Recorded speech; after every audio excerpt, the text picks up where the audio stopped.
Hey guys, and you're welcome to Check My Guns interview.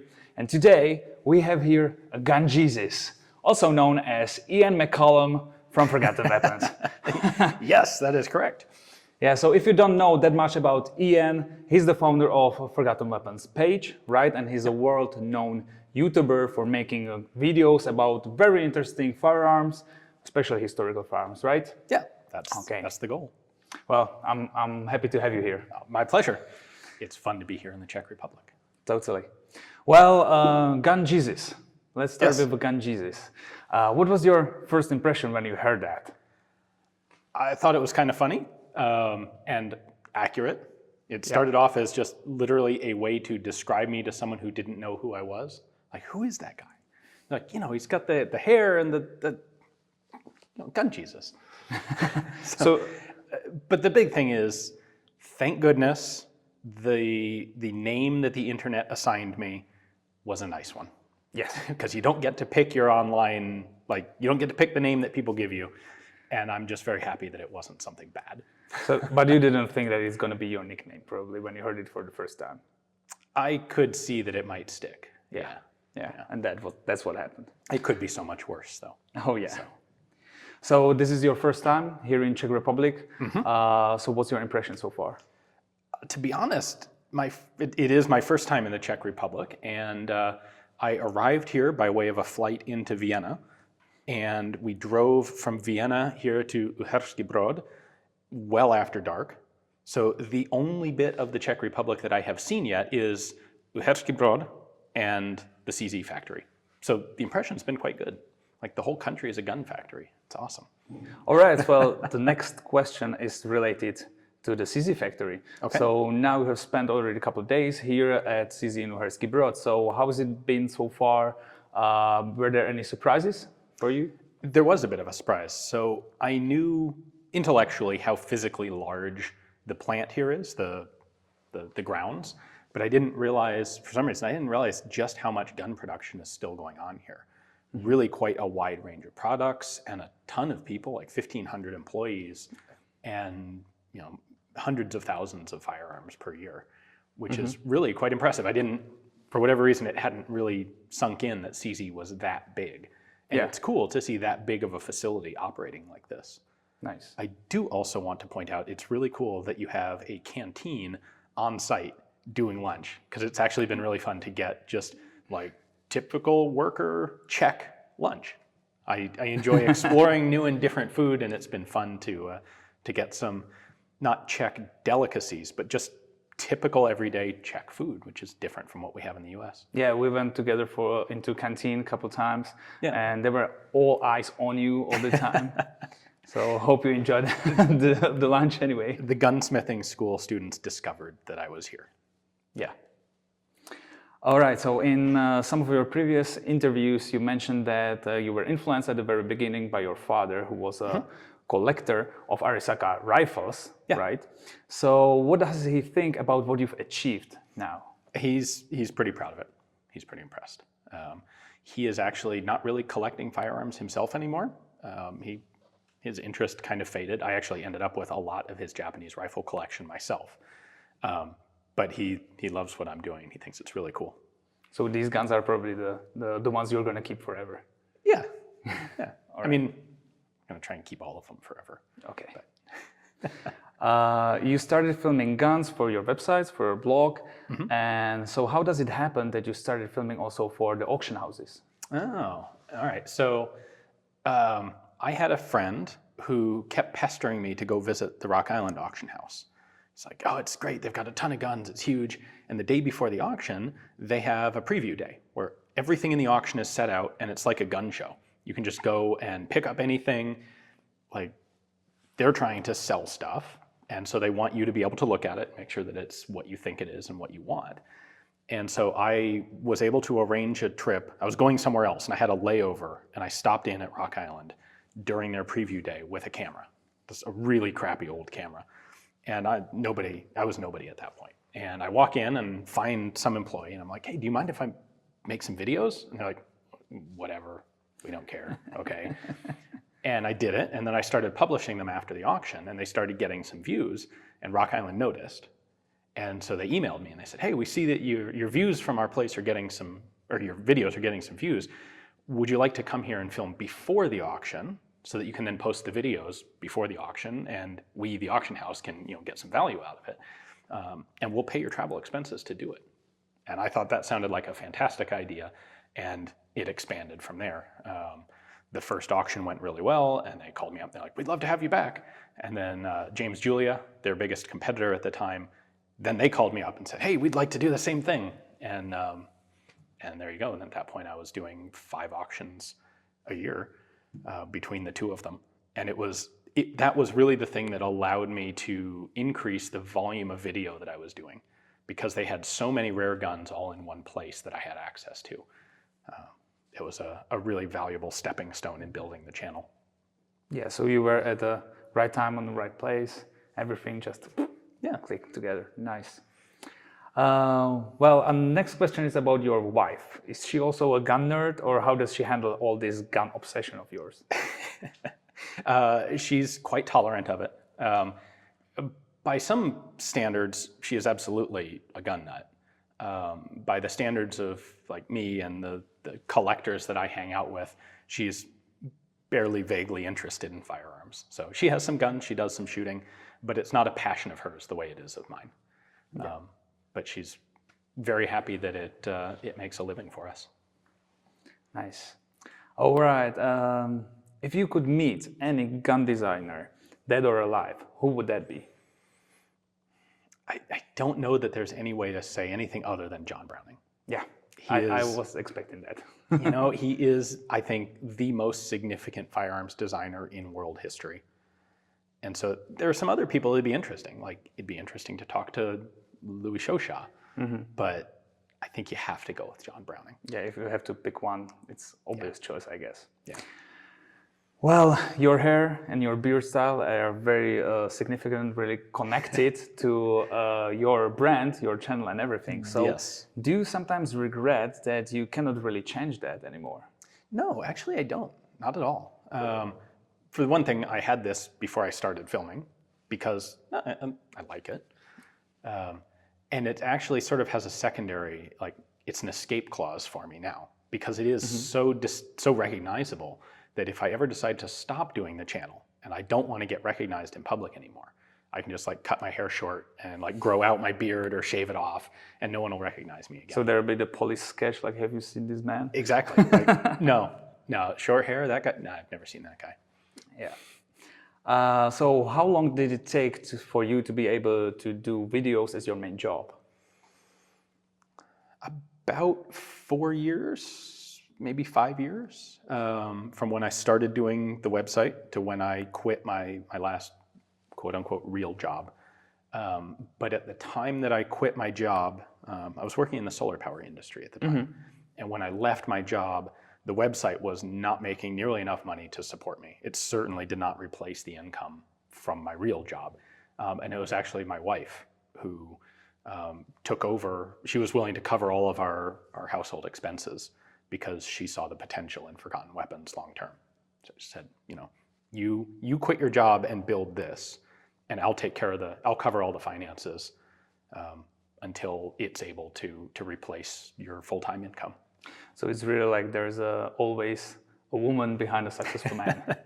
There certainly is this time. Yeah, I couldn't have done it without her. So the next question is a bit tricky. So what do you think about the future of firearms industry?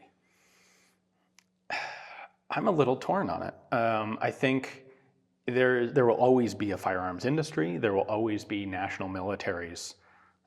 As much as we would all like there to be perpetual world peace, I don't think humans are really psychologically capable of that for the long term. Bits and times and places, yes, absolutely. And it's a noble goal. But I don't think it's going to happen. So I think there always will be a weapons industry. There's not a really great looking future for civilian firearms ownership in much of the world. The United States is really one of the best places for civilian firearms ownership, but we see a lot of continuing restriction there. The Czech Republic is one of the best places for it here in Europe. Yeah, but totally. same thing, there's always encroachment and encroachment and encroachment. That said, it actually hasn't been that long since firearms possession was way less restricted here than it is today. I'm going to bring up France because it's the one I know, but prior to World War II in France, civilians could own literally anything. Yeah.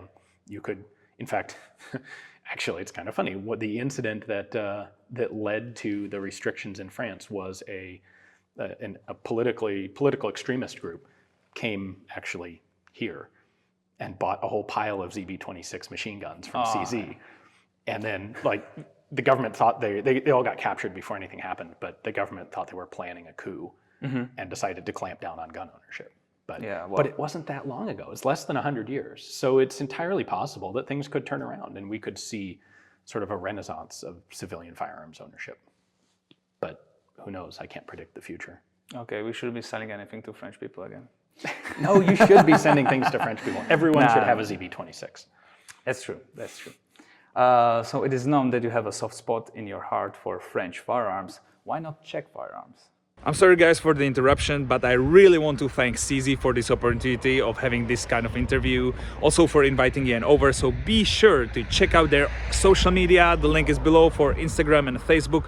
They have really cool stuff over there. And also, if you're curious what sort of firearms we have on the table during the interview, be sure to check out Ian's channel, Forgotten Weapons, and you might also consider checking out my own social media, YouTube, Facebook, Instagram. Everything is down below, so be sure to hit that subscribe button. And now we can continue with the interview. Why not Czech firearms?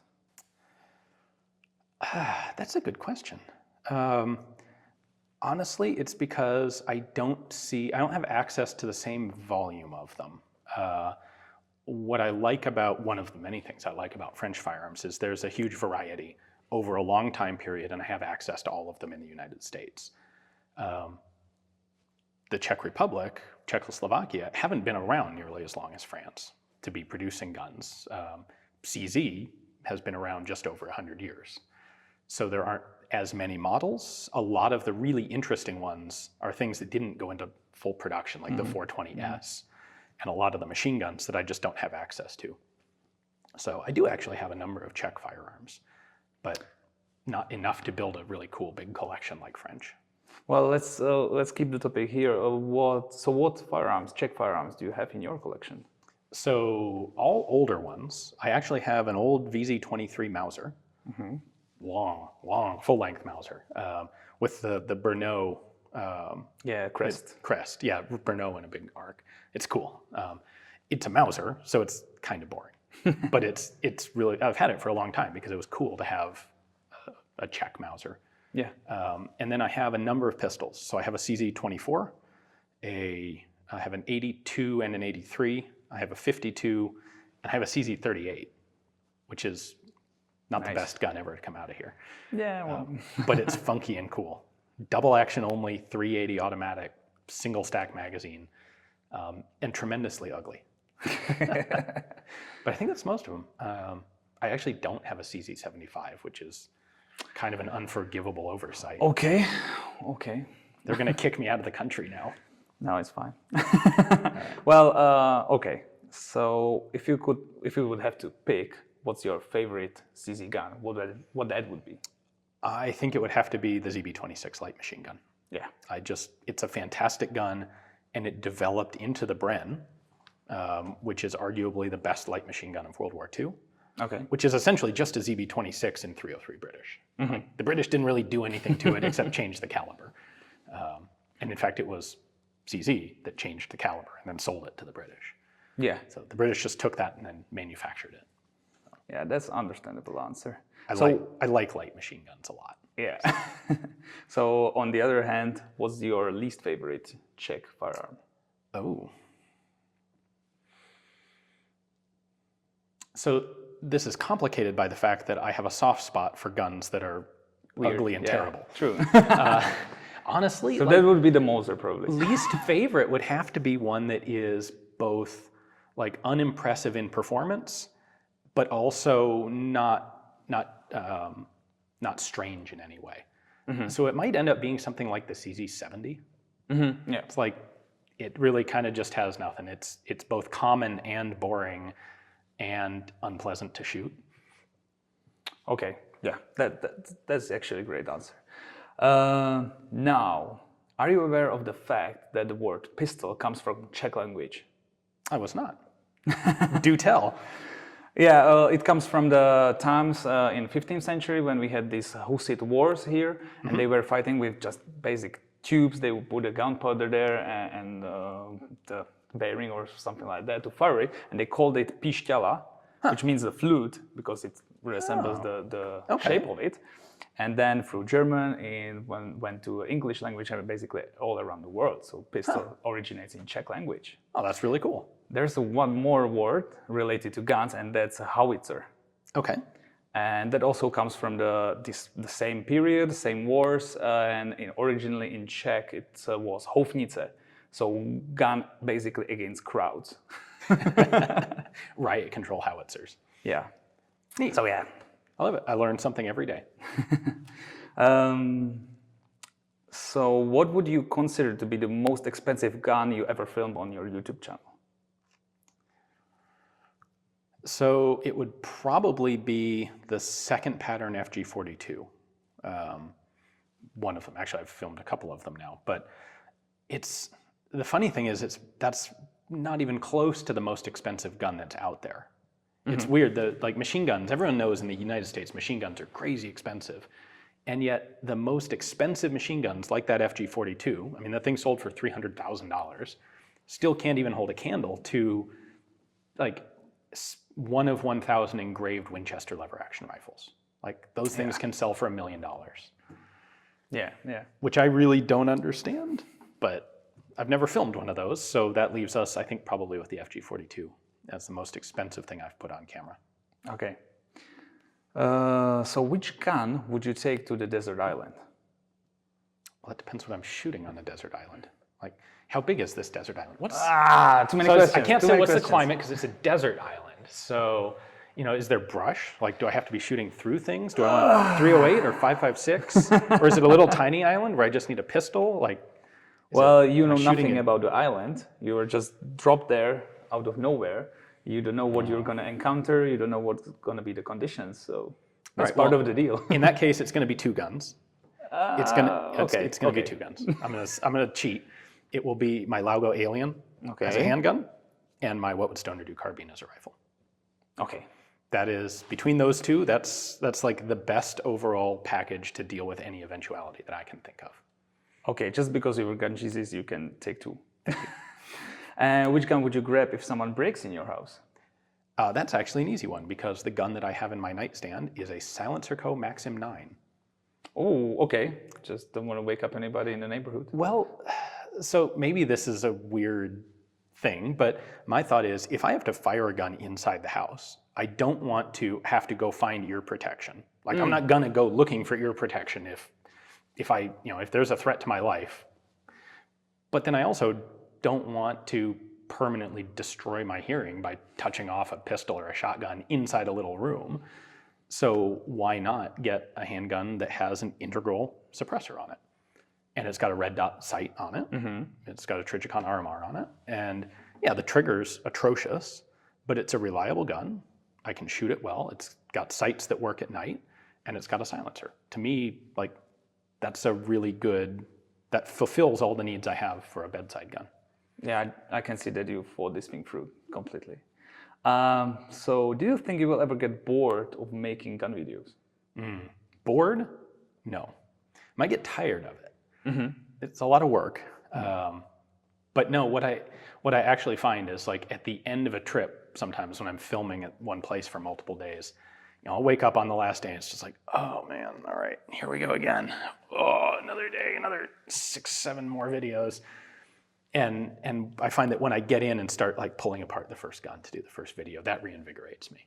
Yeah, it's like, oh, I love doing this. I love learning about, finding something, discovering how it works, learning about it, and then sharing that with other people. So I'm never going to get bored doing that. All right. with all your experience from the firearms construction, have you ever thought about building your own firearm or making your own design of the firearm? Heavens no, I've seen what happens to firearm designers. They always go bankrupt and then they die in poverty. Oh, well, you could be the exception. So more seriously, like designing firearms requires more than just having seen a lot of them. That certainly helps. But I've tried my hand at machining, and I'm not really, I can do it, but I'm not a great machinist. I hope this doesn't sound arrogant, but I would think of myself like more as a coach than a player. Like I can understand what's going on and I can critique things and I can make suggestions on how things might be improved, but that's not the same as being able to come up with a new idea and build it from scratch. So the closest I've come to doing my own firearms design was the What Would Stoner Do project with Carl, which was it's close. It's how do we get back to this specific design concept using this array of parts and technologies that are available today. And honestly, I'm really proud of that rifle. And I think it's a fantastic gun. And it really legitimately is my single one go-to rifle, which is why I would take it to a desert island. Okay. So for the future, is there any life goal you would like to achieve? Have you anything on your mind? I'm pretty much just making it up as I go. Okay. Yeah. Okay. I like what I got going, and we'll see how long it lasts. All right. The next question is a bit grim in a way that we all eventually turn to dust. Dust is pretty close to the powder. Powder is pretty close to the gunpowder. So have you ever thought about putting your remains after you die into just some weird cartridge and get it shot from the really rare French cannon? So I haven't really put much thought into my own death at all. I'm too young to have to worry about that quite yet. But I can certainly think of worse ways to be sent out. And in fact, a number of years ago, there was a very advanced collector whom I knew who passed away, and his friends did exactly that. They loaded his ashes into a cannon. I think it was at the Big Sandy shoot, and blasted him out onto the backstop. Nice. And I'm sure he would have been very happy to know that that's what happened. Okay. I don't know if he actually put that in his will or not, or if they just decided to do it. But maybe he was really surprised looking from the top. All right, so this is basically it. Is there something else you would like to say to your fans from Czech Republic, for example?